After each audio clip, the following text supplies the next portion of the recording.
tem um diploma em drama e teatro na educação do Central School of Speech and Drama de Londres, em 1986, e foi uma das participantes das oficinas de escrita da poeta Evan Dolan.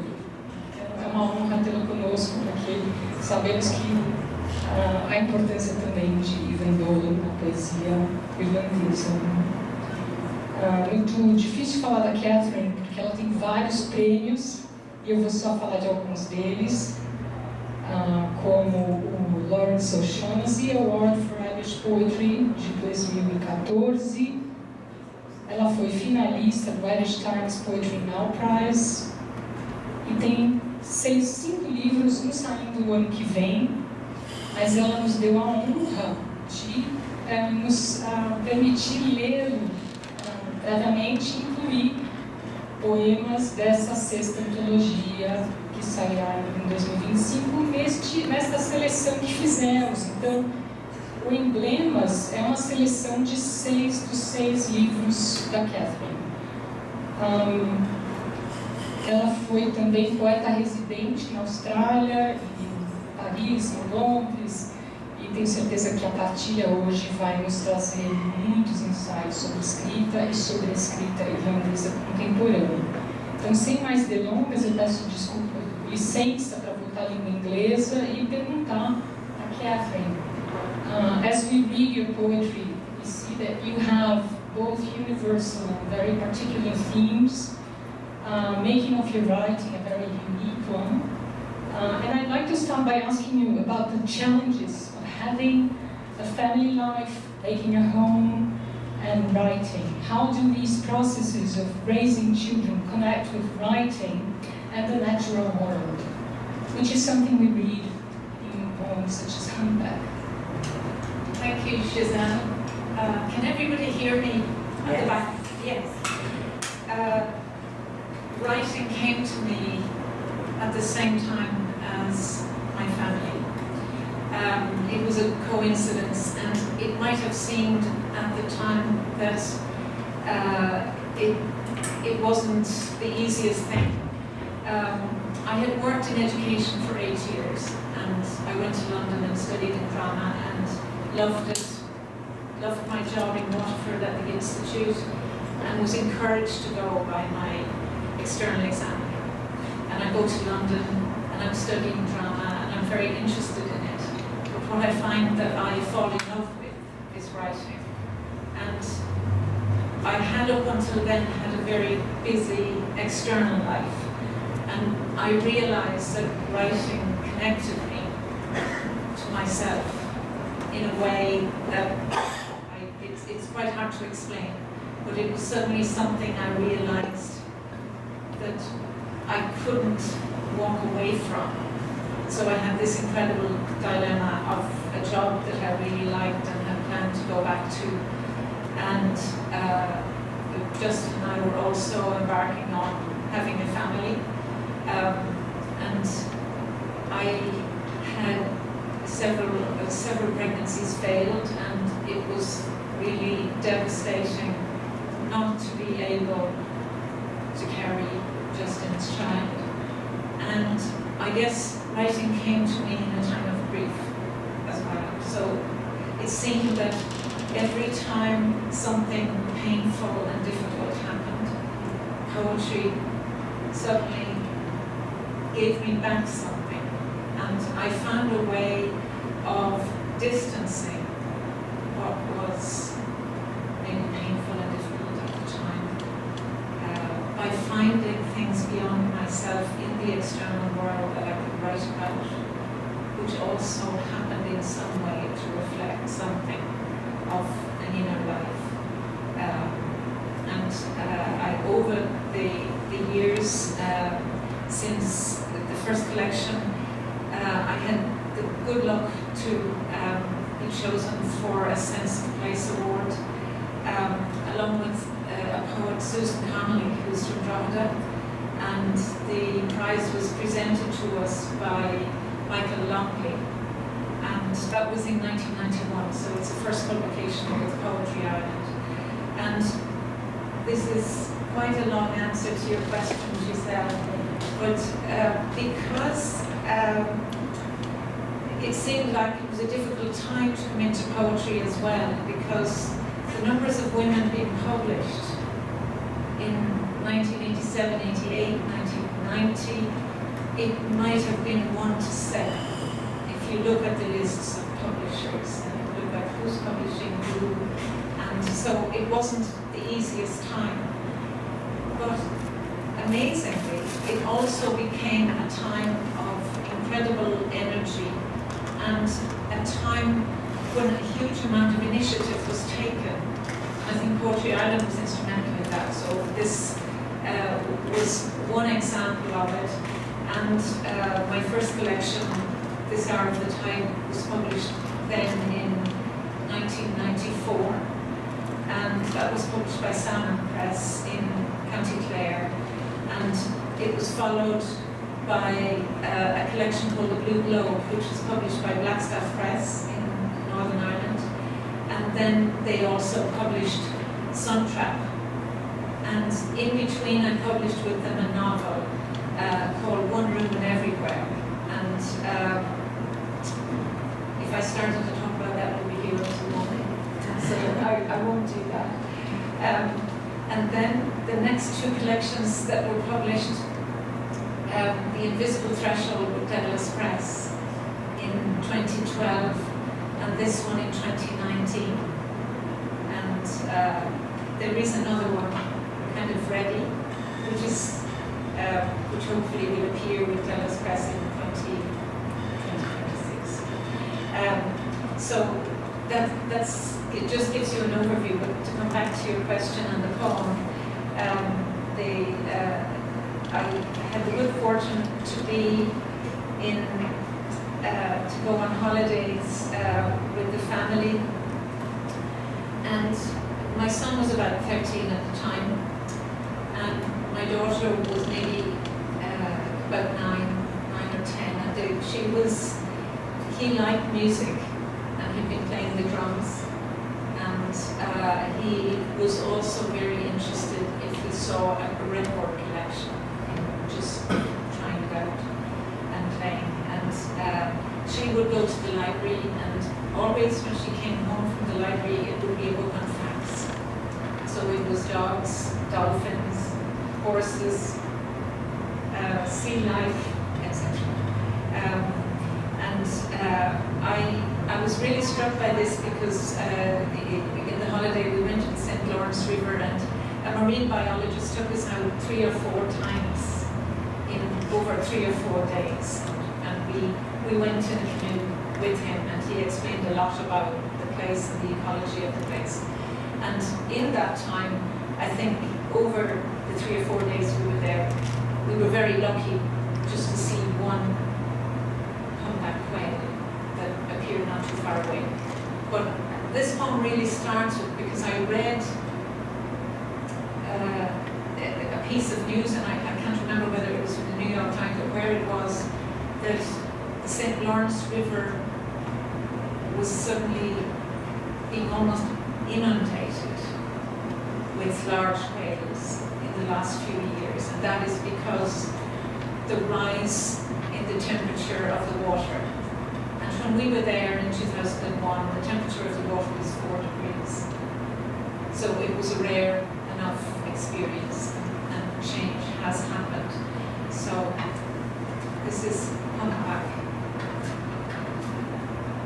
Our daughter's world, her library books of dolphin, seal, and whale, led us one summer upstairs to sleep on futons in an A-frame open-plan bedroom overlooking grassy shores of the St. Lawrence above Saguenay.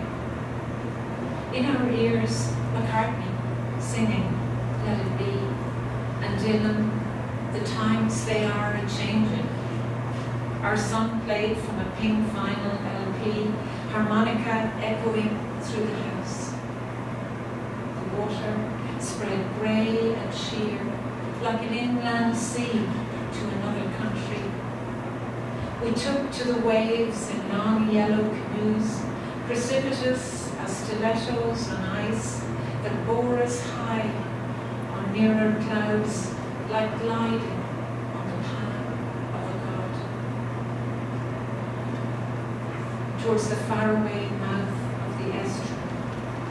When our guide, yards ahead, hollered, "Hey," and pointed mid-river, paddles idled. We listened to the tide wash a barnacled island, soon become rolling flank, a water wheel shedding streams, fluke towering before it swept into the swallowing ocean, leaving us yaw rudderless like Jonah, staring down the barrel of the deep. Thank you, Catherine.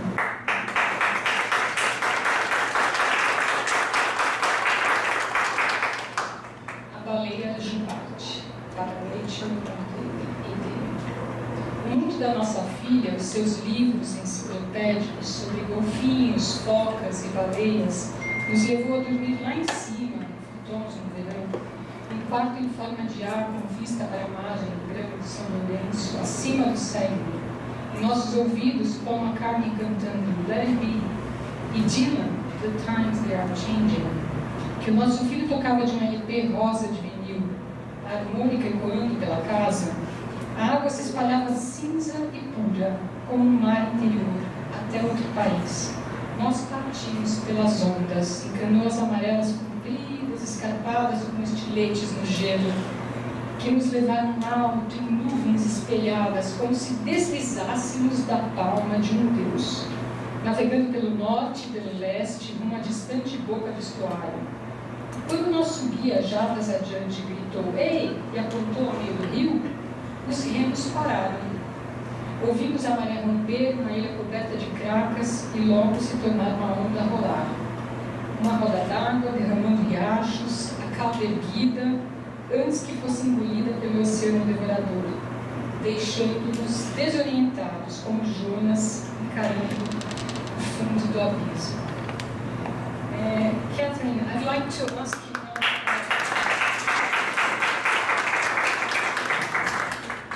I'd like to go back to a very relevant issue in your poetry, which is references. We hear a lot of dialogue, we read much dialogue with traditional poetry, and voices of other poets there, and other literary forms as well, such as novels and characters. Would you say this is the anxiety of influence echoing there in poems such as Nightingale's Song? Thank you, Gisele. Yes, Ireland it was very interesting to me to come from the world of education to come into writing. Within about 6 months of coming back to Ireland from London, I met Evan Boland because she was giving a workshop in Dublin, and I just signed up for that workshop. And that was one that was incredibly important to me and a big influence. When I was in college in Cork, I guess I knew from going back to the age of about 14 that I really wanted to study English. I absolutely loved science. I was interested in science, but I thought English was going to be. When I got to Cork, John Montague was teaching the Yeats class, and that was also because he was a bit obsessed with Yeats. It was very interesting, and he was obsessed with Yeats' love of Morgan, and so we heard a huge amount about that, which maybe when you're in your teens is a very compelling topic. And John McGarren gave a workshop in Trinity in those years, and I was interested in that as well, and I signed up for that. So Ireland, I guess, it's interesting that in a small amount of time, one becomes aware of presences. And I'll tell you one other story, which is because the Irish language poet Moya Cannon was someone whose name I knew, and I'd gone to college in Cork, and it turned out that there was a residency in the Dingle Peninsula that was given to anyone who signed up for Irish classes. So even if you were studying English and philosophy, if you went along to the language lab every week, at the end of the year, you would be sent to Dunquin for 2 weeks, which I thought was a pretty good deal. So along I go, and the woman in whose house I lived had grown up on the Basque Islands, and she told me a lot of lore about that, but she also pointed out that Conor Cruise O'Brien and Moya Cannon were living, were her neighbours. They were sort of down the road at the time. And when my first poems were being sent out, I think on rainy Mondays I decided I'm going to get a batch of them into the post. And instead of actually going to the post office, I decided to go to Manor Street, the Austin Clarke Library, where Poetry Ireland was based at the time, because Justin was working on Upper Manor Street at the time, and I thought if we walk in, we get a drive home. And I went with my sheaf of poems and knocked at the door, and it was opened not by some young assistant, but by the editor at the time, who was Moya Cannon. And my daughter was a toddler, and I stood there in surprise, and she reached out her hand and took the child's hand. The child was very happy to walk in the door with her, and she settled her, and she sat on the floor with the scissors and some paper. And the scissors is not something I would have given her. She was 3.5 years old. Anyway, she was very happy with that.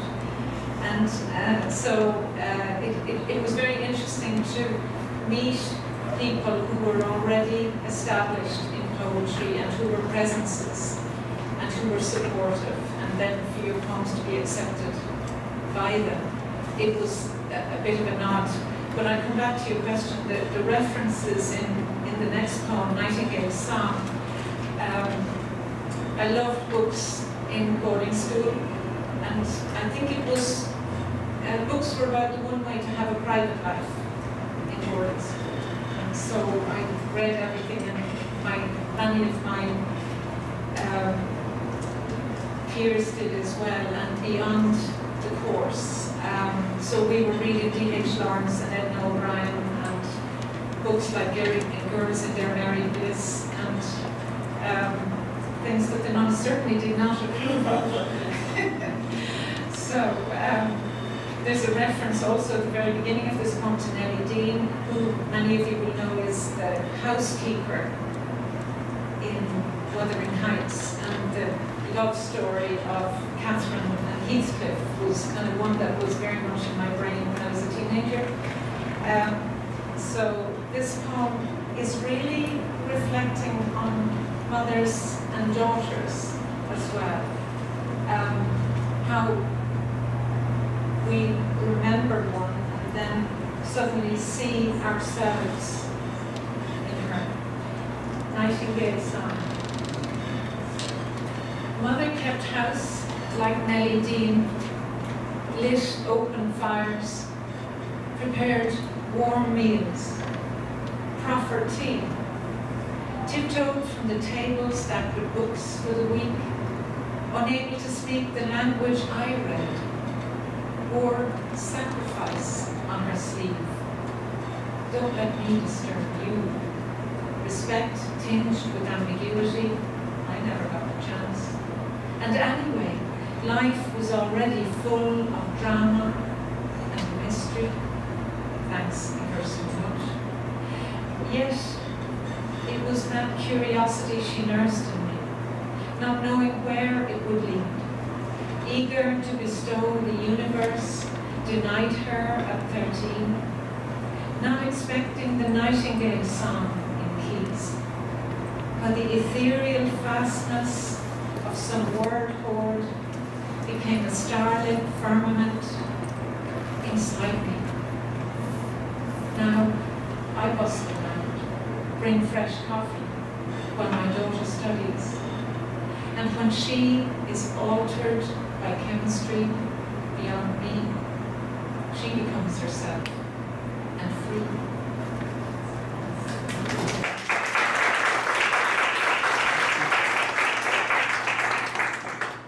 Canção do roxinol.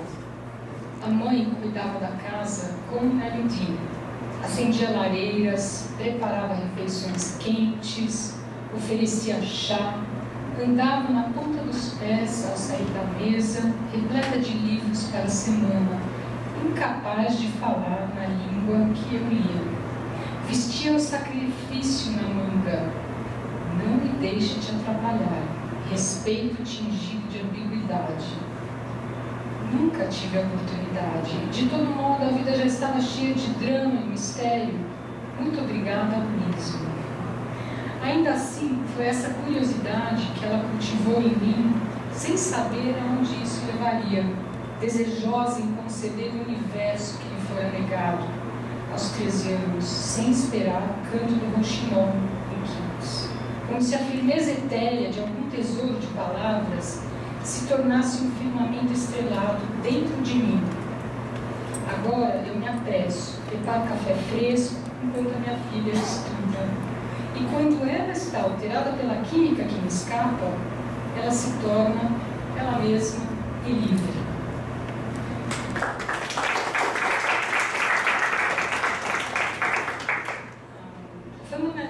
Another fundamental theme for understanding Ireland and the context of diversity is religion. And here's where your poem, Talking to God in a Protestant Church, as well as Acts of God, definitely help us, readers of your work in Portuguese, get more of a contextual sense of it all. Do you mind commenting on these poems, please?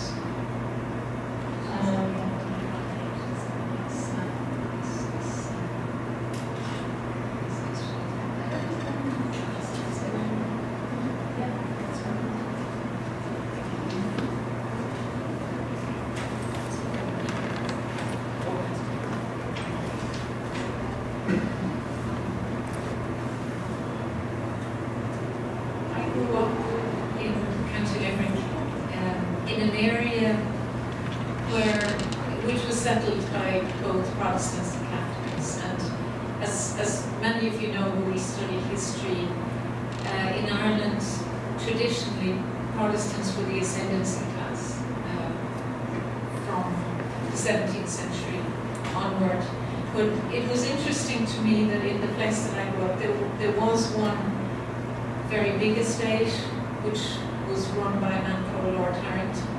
But there were many other people, and many other people who were Protestants who lived close to us, and our nearest neighbours were. And there wasn't, it felt very much like a community. And so in the summer, we had a hay rake, and they had a mow. And those hay rake went back and forth, and the hay rake went to their house, and the mow came to us. And the harvest was done together. So people worked together, and I didn't have any sense of the incredible kind of division that has happened in Northern Ireland. And one of the people who worked on the farm, or who came to help when he was needed, he was a mechanic. His name was Jim Reed, and he taught my father to drive when we bought the first car. And he also told me at my father's funeral that, having taught him to drive, they also had decided to celebrate the buying of the car. And their ambition was to bring it home without incident, which they, I think, managed to do. Probably because he was fairly skilled, but in any case, that was his sister happened to be the person who was caretaker of the Protestant church. And as a child, I would pass it and wonder why we didn't go to that church instead. We went a couple of miles further. And so I was curious, and I was curious also as to whether it was easier to talk to God in that church than in the other. And this is talking to God in Protestant church. We stroll inside once, school bags dropped by the baptismal font, stone walls, flag floor, no coloured mosaic in symmetries of lambs or doves of paradise lost, no incense flags, statues of the saints, or Virgin Mary in a blue robe standing on the clove, one bare foot on a snake's head, no stations of the cross, but crests to major or colonel who died in Gallipoli or Dunkirk. Pews with high wooden backs, velvet cushions for knees, brass names adorning each row. We climbed in at Lady Jane Harrington, married twice. God didn't mind Philip's head. We'd seen her on the horse. Our pulses raced as we took a seat and bowed our heads, wondering which husband came to church. Beyond the pulpit, found faded regimental flags, a vase of dried grass, daylight streaming in through clear glass.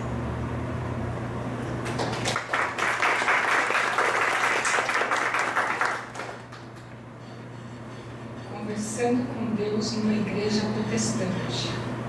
Uma vez entramos sorrateiramente, deixando as mochilas ao lado da pia batismal, paredes de pedra, chão de ladrilhos, sem mosaicos coloridos em simetrias de cordeiros, pombas ou paraíso perdido, sem cheiros de incenso, estátuas de santos ou a Virgem Maria em um manto azul em pé sobre o corpo, em pé descalço sobre a cabeça de uma serpente, sem as estações da cruz, mas brasões para o major ou coronel que morreram em Gallipoli ou Dunkirk, bancos com encostos altos de madeira, almofadas de veludo para os joelhos, nomes em latão adornando cada fileira.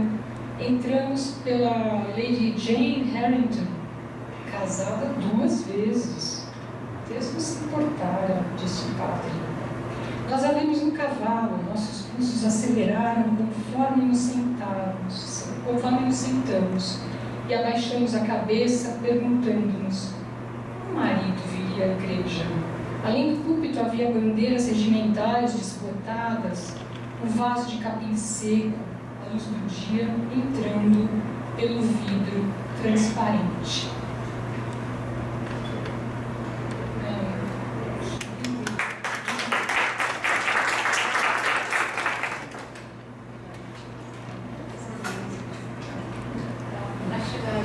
Divorce came to Ireland finally in 1996.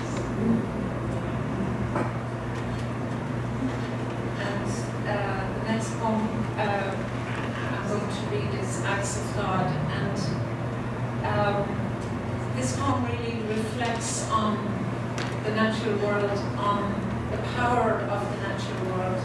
And I think when I was growing up, I really believed that whatever humans would do to the natural world would be able to undo the harm that was done to it, because it seemed to have that kind of incredible both power and magic in a way. When you look at the night sky and the sense of the universe, the sense of the infinite, and this just captures a moment of that.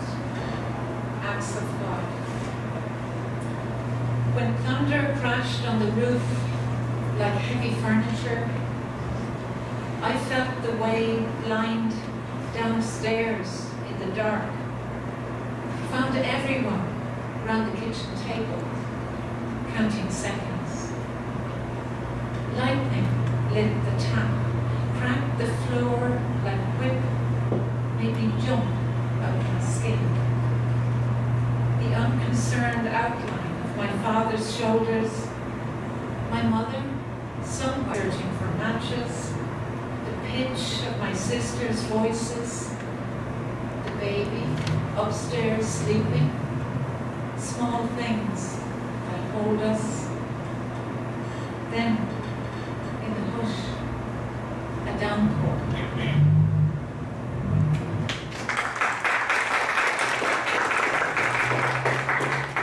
Atos de Deus. Quando o trovão estrondou no telhado, feito mobília pesada, senti-me tateando às cegas. Escadas abaixo, no escuro, encontrei todos ao redor da mesa da cozinha, contando os segundos. O relâmpago iluminou a torneira, rachou o chão como um chicote, me fez arrepiar feito gato em golpe. A despreocupada silhueta dos ombros do meu pai, a minha mãe algures atrás de fósforos, o tom das vozes das minhas irmãs, o bebê dormindo lá em cima. Pequenas coisas que nos mantêm unidos. Eis que, na quietude, uma aguaceira.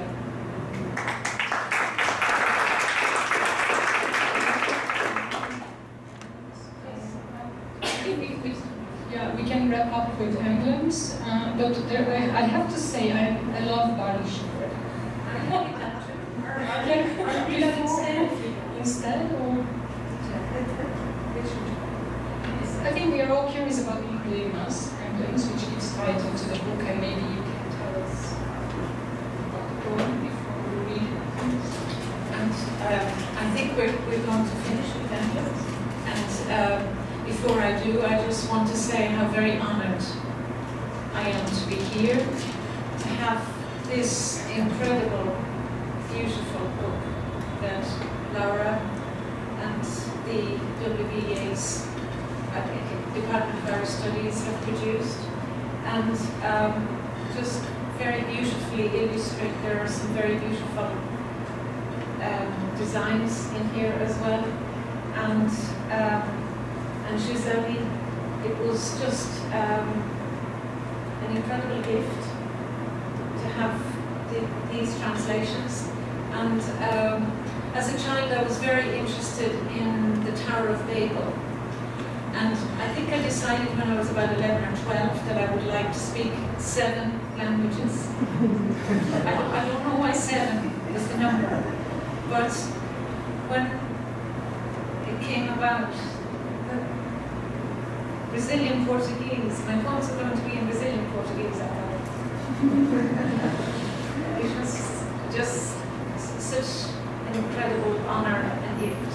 And also to thank Robert and Laura, who's there also, and Marina and Laura, and I can't thank you. So I will read it. It's Our honor to have you. Yes.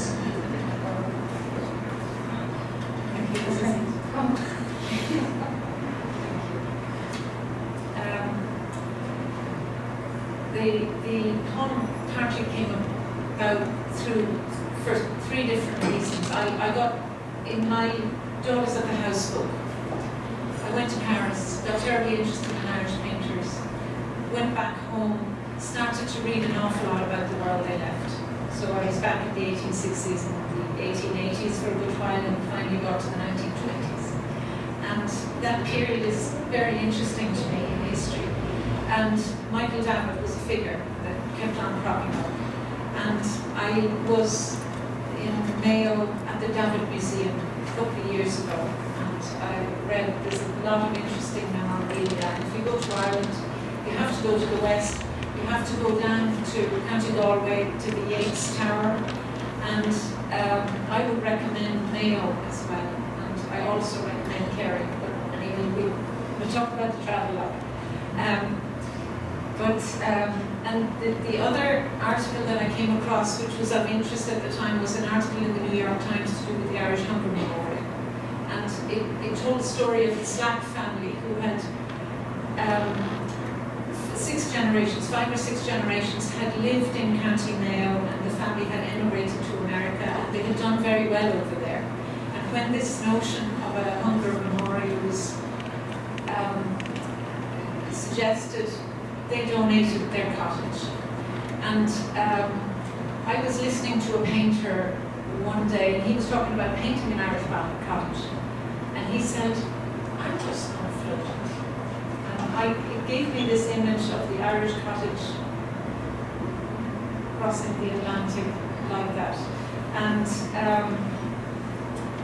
this is it. It turns out that 1 in 3 people in 1870 in Manhattan were Irish, which I suppose partly explains why we have a hunger memorial there.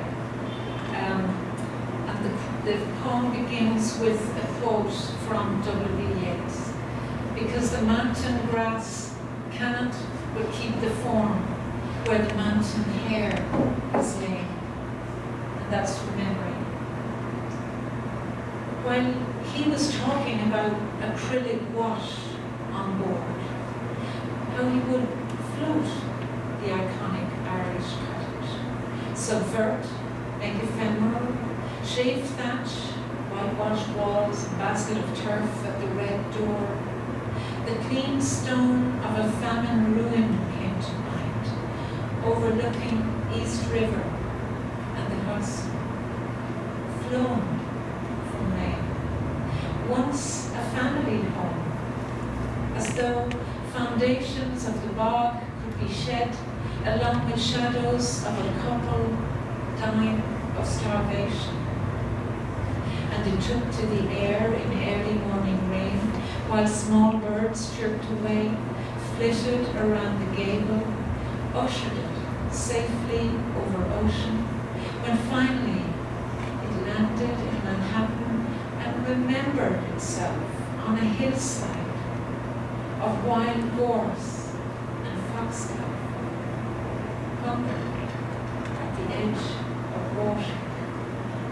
Those migrant stones survived the crash of rubble vaulting from the Trade Center on 9/11, and men and women who spoke from their desks last words to loved ones were shades, just voices on cell phones. Thank you. Thank you for listening.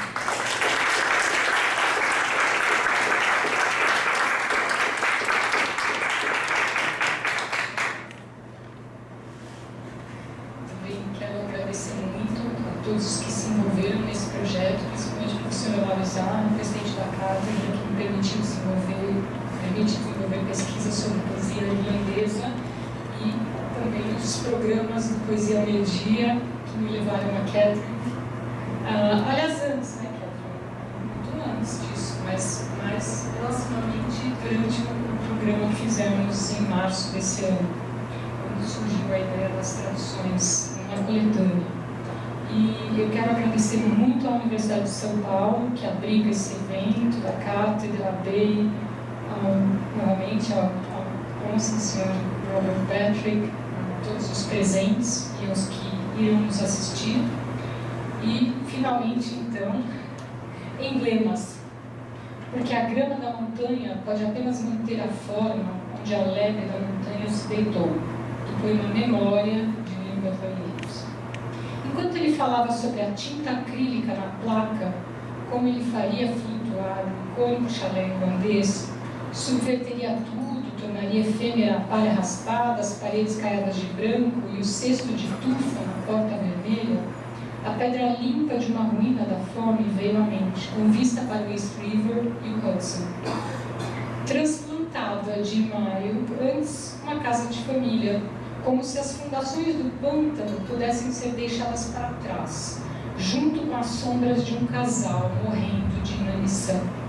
Levantou o voo pela manhã logo cedo, sob a chuva, enquanto pequenos pássaros cantavam, voando ao redor do espigão, guiando-a com segurança sobre o oceano, quando por fim pousou em Manhattan e se refez numa encosta de tojo selvagem e dedaleira.